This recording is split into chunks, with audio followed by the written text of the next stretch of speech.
জলের উপর ভেসে থাকা একটি নীল ফুল, যেটার দিকে তাকালে মনে হয় যেন প্রাকৃতিক নিঃশব্দ প্রার্থনা চলছে। এই ফুল শুধু একটি ফুল নয়, এটি একটি জাতীয় আত্মার প্রতীক। এটির নাম নীলমণি বা ব্লু লোটাস। নীলমণি ফুল সাধারণত নীলচে বেগুনি রঙের পাপড়ি থাকে ছড়িয়ে ছিটিয়ে, আর মাঝখানে থাকে উজ্জ্বল হলুদ বর্ণের পরাগ।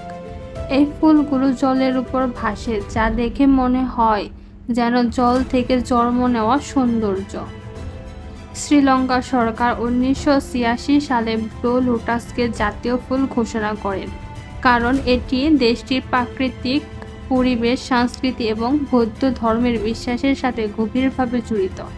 এই ফুল জন্মায় শ্রীলঙ্কার প্রায় সবখানে নদী, পুকুর ও জলাশয়ে।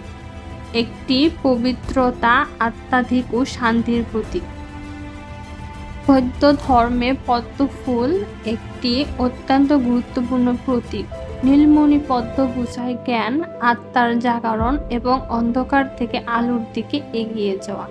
এই ফুল প্রায়ই বুদ্ধের পদতলে বা চরণে দেখা যায়। বলা হয় বুদ্ধ যখন জন্মগ্রহণ করেন তখন তার পায়ের নিচে পদ্ম ফুল ফুটে উঠেছিল।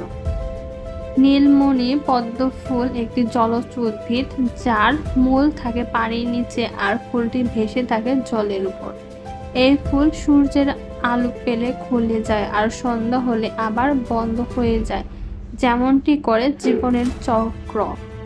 নীলমণি ফুল শুধু শ্রীলঙ্কার জাতীয় ফুল নয়, এটি একটি বার্তা বহন করে।